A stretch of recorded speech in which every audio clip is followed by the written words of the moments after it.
Welcome back to another YouTube video, and today I'm joined with Carl. Hi guys. And today we are essentially breaking down a couple websites or one website that's performing well and one website that is in the same industry but they aren't performing well. We've been looking at a couple of things mainly to do with content research and also the link building side of stuff. So we're essentially going to be going over what we would do on website number 2 to improve it. So take it away, Carl. So whether you want to look at the good website first or you want to look at the bad website first? I think let's take a look at a good website first. We'll break down what they're doing well and then what the second website isn't doing so well. Okay. Let us know when you can see my screen. Yeah, I can see. Okay, so this website here is called Handwrytten. I would load it up. I'll see if I can actually load it up.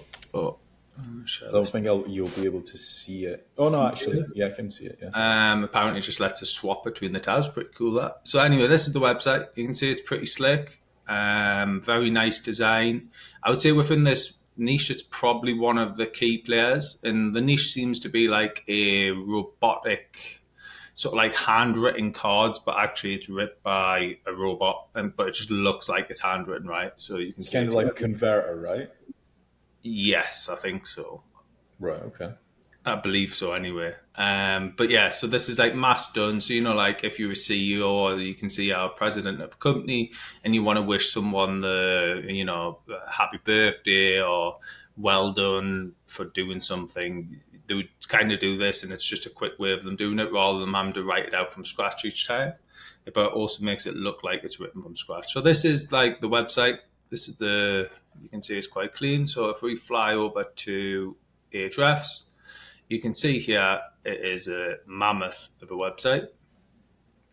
You can see on a RD and organic traffic trajectory, it's actually quite cool to see this. It's almost like cars links are a thing, right? Yeah, links definitely do work. The funny thing is about this website is obviously we've been taking a look at this website for quite a while. And every month we see like links that are guest post websites or that are niche edit sites. So we know exactly what they're doing. They do have like an outreach specialist team doing like the link building side of stuff for them. Yeah, exactly. And then like if you scroll down, what I do also, obviously these are seeing great growth, right? Mm-hmm. And I think one thing that these look to do well is they don't just build to the homepage. Granted, the homepage is the most popular page, but actually if you look at the pages with traffic here, obviously they've got a lot of pages with no traffic, which is standard, pretty standard approach. But then straight away in this first traffic tier, they've got like a 46% of the pages on the site actually do have traffic, which is a big ass chunk, right? Yeah. You then got 7.1% additional to that, which is in the next traffic tier, 1.6, 0.3, and 0.3. So like, overall, you've got more than half of this website's profile, the pages are receiving traffic. Which I think is obviously a huge sign of, a topical authority. Obviously, with it being content coverage plus historical data, they're going to be getting that historical data on these pages, which is only going to tailor them more towards what they're trying to rank for and what niches they're ranking for. So if we actually have a little look into their, because you just mentioned the links. So we do best by links. You can see here what pages they're building the most links to, and you can see it's a very nice sort of, obviously homepage is the most, but then there's a very nice split going down to other pages as well. They've got quite a few RDs going to various different pages on the site. It's very much not just a hit the homepage and leave everything else, which is kind of what you do see a lot in this industry, is people just build the homepage up and forget about everything else. So one thing that you've mentioned there is like quite a lot of spammy industries do that, where they build links just to the homepage. They don't care about their inner pages. On a scale of, let's say, 1 to 10, how spammy would you say that this industry is? Obviously, 10 being the likes of like gambling, CBD, stuff like that. I would say it's quite low down, like three or four. Right. This specific industry is not very spammy at all, really. Hmm. I would I'd be hesitant to say that there's probably not a lot of negative SEO going on. Obviously, I'm actually dug fully into these backlinks yet. We'll do that in a sec. But yeah, I wouldn't say there's a lot of negative SEO going on. You know, this company's been around for it seems like an age. Like they've been Yeah. around quite a while. And they're not really showing any signs of that. So yeah, I would say it's 3 or 4. Right. Um, so if we look now at the backlinks, what you mentioned, and then we can have obviously these guys are quite big and big sites. So you can see here, you know, straight away they've got things like Help Scout, which these would probably be like a Haro style link. Zapier, you know, like these guys are all linking to them. These are powerful sites. Um, Again, I would say they're probably working with someone doing a bit of digital PR or even outreaching themselves to these sites to get these type of links. But they're all very related, right? They're very, very good links. So if we actually have a look to see backlink type, best by links, only the best links, and do one link per Well, domain. one thing that is also important when we are looking at the links is even though, let's say, this website might have a couple thousand referring domains, not all 3,000 of the referring domains would be pushing the needle. I feel like a lot of SEOs and a lot of business owners kind of get scared when they are looking at like link research and they're like, oh God, my competitor has 500 referring domains. I only have 50. Does that mean I need to build 450? It's not actually always the case because there's a lot of what we call like noisy links that don't actually push the needle. I would also say like one thing that these seem to be pretty good at is they seem to focus quite heavily. If you notice here, what I'm looking at down the side is the anchors. Mm-hmm. Um, you can pretty much see they're very quite heavily focused on like the branded anchor. So if we actually check the anchor profile here, you can see very much like Yeah, 55. they are. It's like pretty much 60% if you include this as well. So probably 60%, if not a bit more. 60-70% of their anchor text profiles, either their URL or their brand, Mm-hmm. which is another reason why I quite enjoy seeing that because, and you can see here, you know, first seen 2015, so you've got some heavy age going on here with some of the links. But again, it's just very nice to see like a branded, a very safe approach to this as well, where it's like a branded anchor text choice and the diversifying it across different domains, diversifying it across their entire site as well. So not necessarily focusing on one page. Yeah, I would just say overall pretty damn powerful site. Is this a very similar strategy if you were going to go and rebuild your Mm, own version of this website? Would you do a lot of branded anchors? definitely, I would do Right. like that would probably be one of the main focus topics. Very, you know, if you're building 10 links a month, I would probably say at least eight or nine of them should be branded URL, Mm-hmm. and maybe one or two. Um, you know, some type of anchor. Even the anchor text ones that you can see here, it's very much like this is probably going through to a post. This is probably going through to a post. It's probably the title of the post. You know what I mean? Yeah. Like there's very few. If you actually look at, so let's say thank you notes, they've got 14 RDs, Yeah. like, and that's probably something that they're quite. Like, it's a page specifically about thank you notes. Mm-hmm. Um, Handwritten note generator, you know, 9 RDs with that. Again, news site, so maybe that is a more of a press release style. But I would just say that they are very, very, even when they're doing more aggressive anchor text like handwritten cards and things, they're not doing it that often like that. 0.2% of the entire domain portfolio. Yeah. So they're keeping it very, very marginal. So I would probably even looking at this, if you were basing your competitor research off this, I would probably be looking at like almost 100% for like 6 months of just doing branded. Mm-hmm. Um, yeah, that's the approach I would take. So I think what we'll do is, you know, we can see they're very good at links, but what's going to be interesting if I press this button here, the top pages in Ahrefs. Obviously, we use Ahrefs for most things, but there are other tools out there. People like to use SEMrush, and there was another tool that I've been playing with recently called Search Atlas, which I believe is like a little competitor to Ahrefs and SEMrush, like an upcoming one. Yeah. So if we have a little look into this on Ahrefs, you can see here they've got 404 pages being picked up in Ahrefs within the US, and you can just see the sheer amount of traffic going to almost every single page. So whoever's in charge of this is doing a fantastic job at planning out what URL structure, what sort of keywords to focus on. And they're very much going, this is what I like about this niche. It's very much a niche that it's such a broad niche that you can kind of go down different avenues, but you're still getting that topical authority because it's like, happy birthday messages, Father Day's messages, Mother's Day messages, funeral card. You know what I mean? There's so many options because it's kind of like a card website, right? Graduations, all of this, and a lot of this is quite high volume search, not necessarily high conversion search. I would argue that although we're seeing quite high traffic here, like how long will mail take to deliver from such and such? That's probably not going to convert for them. But then best wishes, good luck messages, is that going to convert? I don't know.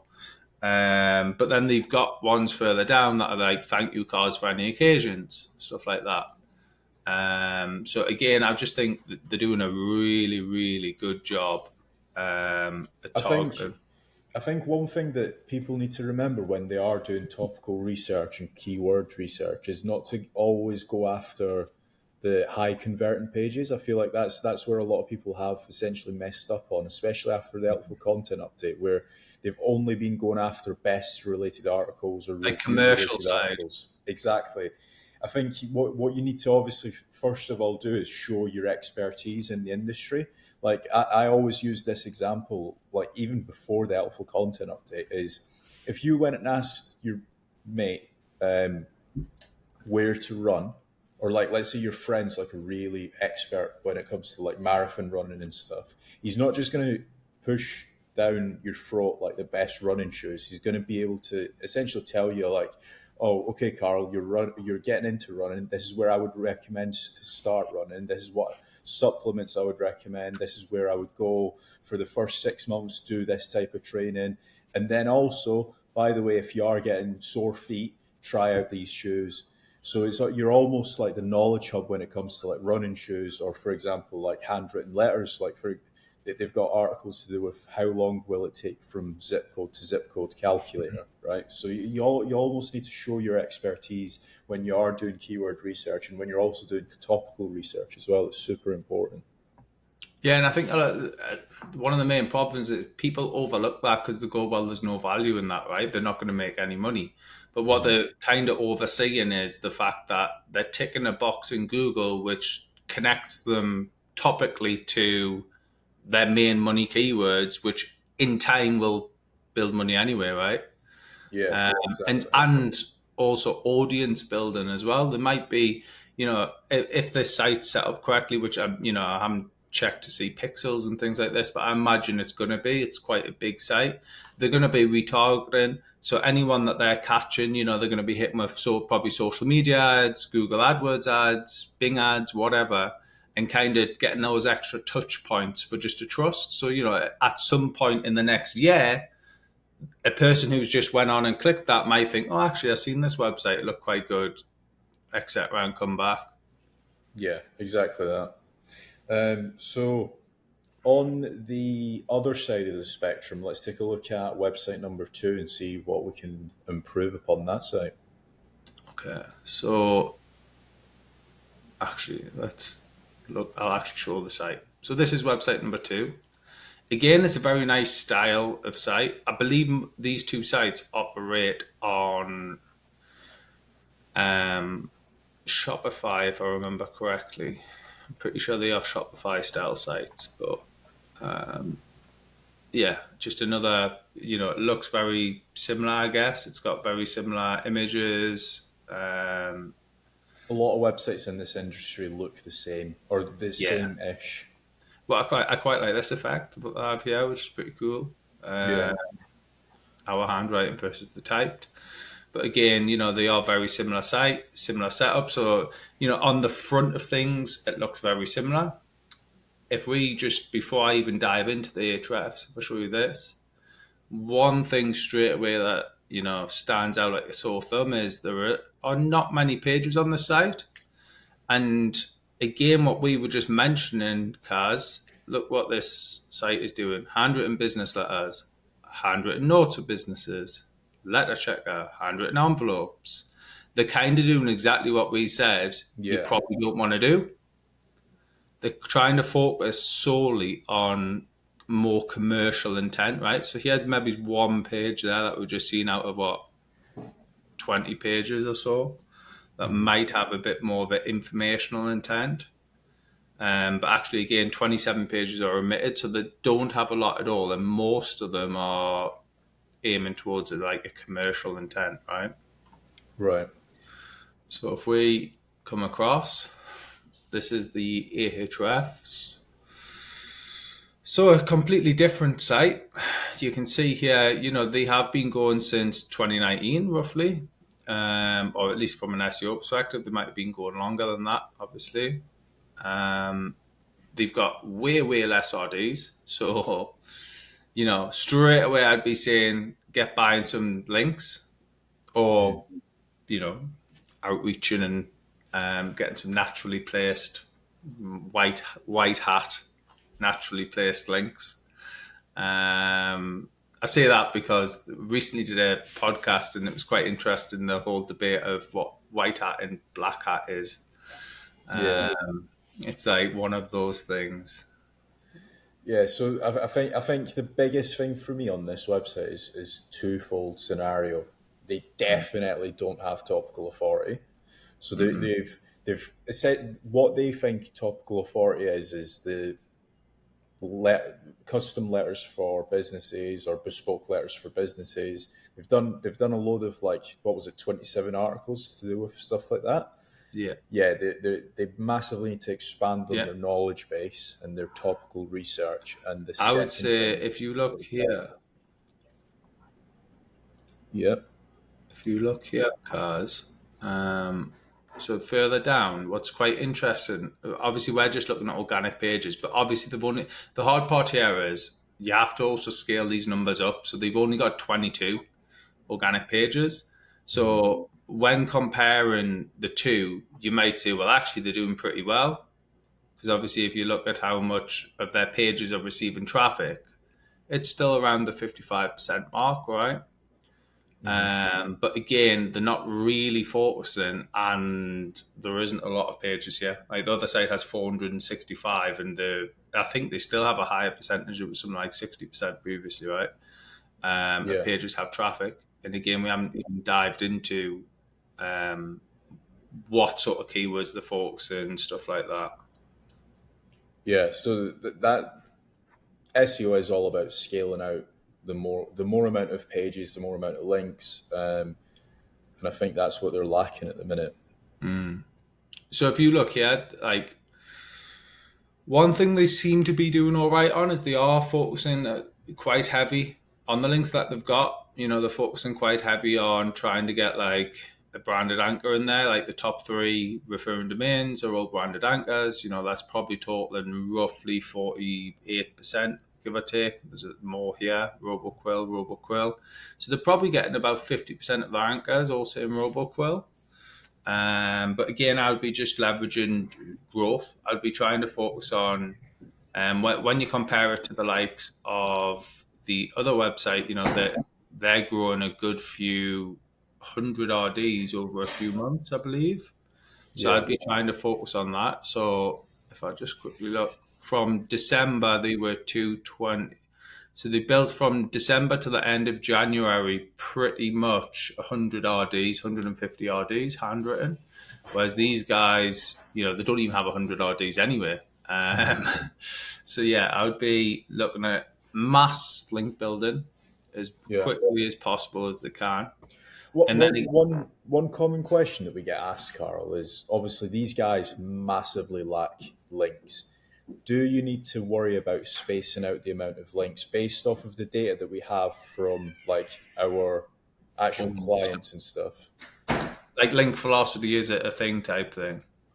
Not necessarily link velocity, but would you be worried that you might raise some alarm bells in Google's eyes if you went and let's say 150 links over the next month? No.